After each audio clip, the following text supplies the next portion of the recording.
주님은 나의 최고봉 3월 24일 묵상을 시작하겠습니다. 오늘의 제목은 주의 목적을 위해 새하는 것입니다. 오늘의 말씀을 읽겠습니다. 요한복음 3장 30절입니다. 그는 흥하여야 하겠고 나는 쇠하여야 하리라 하니라. 아멘. 오늘 읽은 말씀은 세례 요한이 한 이야기입니다. 세례 요한은 예수님 전에 유대 땅에 활동했던 선지자입니다. 세례 요한은 그 삶이 진실했고 하나님 말씀을 정직히 전했기 때문에 많은 백성들이 따랐습니다. 심지어는 헤롯 왕까지도 어떻게 해보지 못할 정도로 백성들의 많은 지지를 얻고 있었습니다. 그러나 예수님께서 세례 요한에게 세례를 받으러 올 때 요한은 예수님을 하나님의 아들 그리스도로 인정했습니다. 그리고 자기를 따르던 모든 사람들을 예수님께 인도했고 자신이 가졌던 모든 명성과 권위를 예수님께 바쳤습니다. 그 후에 세례 요한은 감옥에 갇히고 처형을 당하면서 쓸쓸하게 역사의 뒤안길로 사라졌습니다. 오늘 이 말씀, 그는 흥하여야 하겠고 나는 쇠하여야 하리라. 이 말씀이 이런 배경 가운데 있습니다. 예수님께서 요한에게 세례를 받으러 오셨을 때 요한이 예수님을 하나님의 아들 그리스도로 인정하자 요한에게 세례를 받으러 오던 사람들이 다 예수님에게 갔습니다. 그리고 제자들이 하소연합니다. 인간적인 마음으로 서운할 수도 있을 텐데 요한은 오늘 말씀 전에 이렇게 이야기합니다. 내가 말한 바 나는 그리스도가 아니요 그의 앞에 보내심을 받은 자라고 한 것을 증언할 자는 너희니라. 신부를 취하는 자는 신랑이나 서서 신랑의 음성을 듣는 친구가 크게 기뻐하나니 나는 이러한 기쁨으로 충만하였노라. 예수님은 신랑에 그리고 백성들을 하나님의 자녀들 신부에 비유하고 자신은 신랑의 들러리, 신랑이 신부를 취하는 그 기쁨을 옆에서 맛보는 자로 비유한 것입니다. 과연 이 세례 요한의 마음이 어떤 마음인지 우리가 오늘 묵상을 통해서 들어보도록 하겠습니다. 오늘의 묵상입니다. 만일 당신이 어떤 사람에게 절대적으로 필요한 존재가 된다면 당신은 하나님의 의도에서 벗어난 것입니다. 당신이 다른 사람으로 하여금 예수님의 요구에 따라 살도록 만든다면 당신의 영향력은 아무 문제가 없다고 말할 수 있습니다. 그들의 역경을 막아주기 위해 손을 내미는 대신 그들이 10배나 더 강해져서 이 세상의 그 어떠한 것도 심지어 지옥이라 할지라도 그들의 영혼을 주 예수님에게로부터 빼앗을 수 없도록 기도하기 바랍니다. 계속적으로 섣부른 간섭으로 이런저런 일들이 있어서는 안 되지라고 하며 그들의 도움이 되려고 하면 이는 하나님의 역사를 간섭하는 것이요 하나님을 막는 것입니다. 이렇게 간섭하는 가운데 우리는 신랑 예수님의 친구 역할을 하는 것이 아니라 우리의 알량한 자비를 내세우는 것입니다. 그러나 그 영혼은 어느 날 이렇게 말할 것입니다. 그 사람은 도둑이었습니다. 주님을 향한 나의 사랑을 빼앗아 갔지요. 나는 그때 저 사람 때문에 주님을 향한 비전을 잃었어요. 그릇된 길에서 사람들과 함께 기뻐하는 것을 주의하십시오. 옳은 길에서 기뻐하고 있는지 살피십시오. 신랑의 음성을 듣는 친구가 크게 기뻐하나니 나는 이러한 기쁨으로 충만하였노라. 그는 흥하여야 하겠고 나는 쇠하여라 하리라. 이 말은 슬픔이 아니라 기쁨 가운데 나온 것입니다. 마침내 그들이 신랑을 봅니다. 이것이 세례 요한의 기쁨이었습니다. 이것이 사역자의 정신입니다. 자신은 전혀 드러나지 않게 하고 다시는 기억조차 되지 않게 하는 것입니다. 신랑의 음성이 들리기 전에 다른 사람의 삶에 당신이 소중한 사람이 되려는 마음을 버리십시오. 당혹스럽거나 힘든 상황이라도 심지어 건강을 잃더라도 당신이 그 사람의 신랑이 되려고 하지 마십시오. 오직 주님의 음성이 들릴 때 신성한 희열 가운데 기뻐하십시오.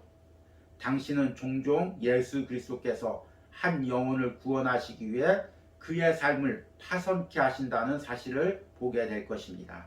아멘. 요즘에 뉴스나 언론에서 자주 가스라이팅이라는 이 말이 들립니다. 가스라이팅은 어떤 사람을 정신적으로 지배해서 그 사람이 자신의 말을 따르도록 조종하는 것입니다. 안타깝게도 우리 기독교 안에서도 이런 단어가 가끔씩 들립니다. 이것은 무척 비뚤어진 신앙의 양육 방법이죠.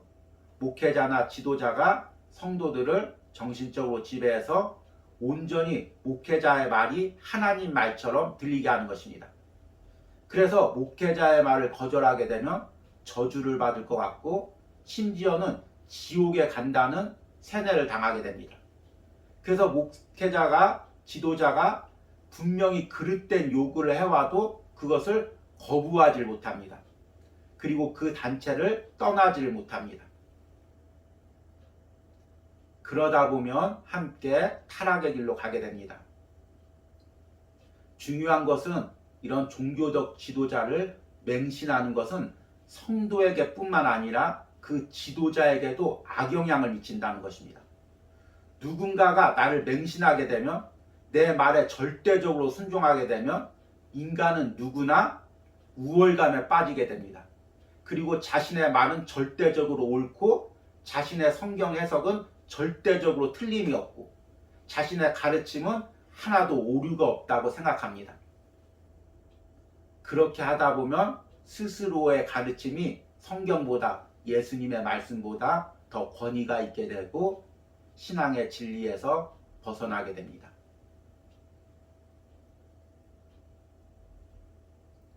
목회자이든 성도든 우리는 다 실수할 수 있는 연약한 인간입니다. 그래서 실수할 수 있는 나에게 사람이 전적으로 의지하기보다는 실수가 없으신 완벽한 그 예수님을 의지하도록 양육해야 됩니다. 이것은 너무 중요한 것입니다. 오늘 묵상에서는 이 부분을 이렇게 이야기합니다. 만일 당신이 어떤 사람에게 절대적으로 필요한 존재가 된다면 당신은 하나님의 의도에서 벗어난 것입니다.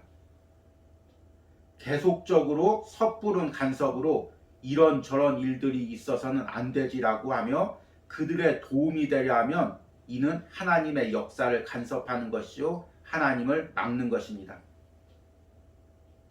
그러나 그 영혼은 어느 날 이렇게 말할 것입니다. 그 사람은 도둑이었습니다.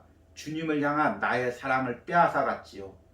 나는 그때 저 사람 때문에 주님을 향한 비전을 잃었어요. 참 두렵고 떨리는 말이고 이런 말들이 있어서는 안 되겠지만 안타깝게도 이런 일들이 자주 발생하는 것이 우리의 현실입니다. 그러기에 목회자도 성도도 더욱더 예수 그리스도를 의지해야 됩니다. 목회자는 물론 신앙의 스승이죠. 그런데 그 스승이 가르치는 것은 자신을 의지하게 하는 것이 아니라 예수님을 의지하도록 가르치는 그 역할을 하는 것입니다. 목회자도 인간이기에 때로는 자신을 바라던 사람이 떠나가거나 자신을 의지하지 않을 때 서운할 수가 있죠. 그런데 예수님을 온전히 신뢰하고 그분이 나보다 저 영혼을 더 잘 양육할 것을 믿는다면 그분께 그 영혼을 맡기는 것입니다. 그 대표적인 예로 세례 요한을 이야기합니다. 그릇된 길에서 사람들과 함께 기뻐하는 것을 주의하십시오. 옳은 길에서 기뻐하고 있는지 살피십시오. 신랑의 음성을 듣는 친구가 크게 기뻐하나니 나는 이러한 기쁨으로 충만하였노라. 그는 흥하여야 하겠고 나는 쇠하여라 하리라. 이 말은 슬픔이 아니라 기쁨 가운데 나온 것입니다. 마침내 그들이 신랑을 봅니다. 이것이 세례 요한의 기쁨이었습니다. 이것이 사역자의 정신입니다. 자신은 전혀 드러나지 않게 하고 다시는 기억조차 되지 않게 하는 것입니다. 세례 요한도 인간인데 자기를 그렇게 따르던 사람들이 하루아침에 돌아서서 예수님한테 다 갔을 때 왜 서운한 마음이 없겠습니까?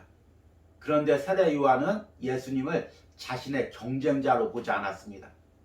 그분 하나님의 아들이고 나보다 영혼들을 더 잘 양육하실 분입니다. 그래서 내가 사랑하는 영혼이 나를 떠나 예수님께 더 가까이 가는 것이 세례 요한에게 슬픔이 아니라 기쁨이었습니다.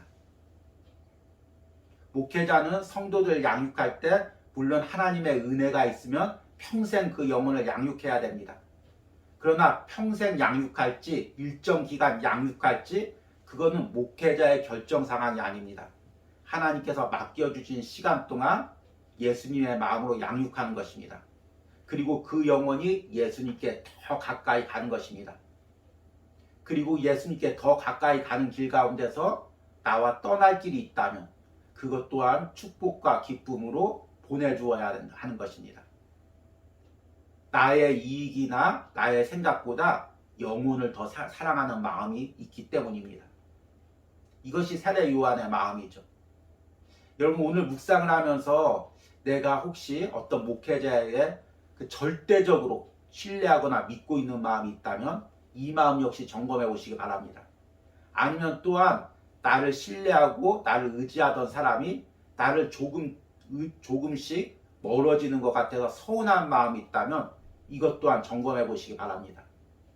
우리의 초점이 온전히 예수님께만 향하는 은혜가 있길 바랍니다. 세례 요한의 그는 흥하여야 되겠고 나는 쇠하여라 하리라, 이 고백이 우리의 심령의 고백, 예수님을 사랑하는 진정한 고백이 되기를 바랍니다. 오늘의 적용 질문입니다. 내가 사람을 의지하다가 실망한 마음이 있습니까? 또는 나를 의지하던 사람이 나와 멀어져서 서운한 마음이 있습니까? 이런 마음까지 다 내려놓고 예수님만을 더욱 가까이 하게 해달라는 기도를 드리시기 바랍니다. 우리 기도하시겠습니다. 하나님, 우리가 주님을 섬기면서 또한 하나님께서 은혜 가운데 붙여준 우리의 신앙의 동료들을 너무 사랑하기에 때론 그들을 의지하고 또 그들만을 바라봤던 우리의 인간적인 마음을 봅니다. 주님, 그러나 주님은 그 어떤 것도 당신보다 더 사랑하거나 더 의지하는 것을 싫어하시는 것임을 깨닫습니다. 주님, 내가 혹시나 예수님보다 더 의지했던 사람이 있다면, 더 바라봤던 사람이 있다면, 더 사랑했던 사람이 있다면 이 시간 회개합니다. 주님, 인간의 마음으로 때론 외로워서, 때론 불안해서, 때론 사람을 의지했던 나의 연약한 신앙을 회개합니다. 주님, 이제 예수님만 더 바라보기로 원합니다. 또한 우리가 영혼을 돌볼 때도 하나님, 그 영혼이 내 영혼이 아니라 예수님께서 맡기신 영혼임을 깨닫게 하고 그 영혼을 예수님께 더 인도하는 참 목자의 심정을 가질 수 있도록 은혜 주시옵소서. 예수님의 이름으로 기도했습니다. 아멘.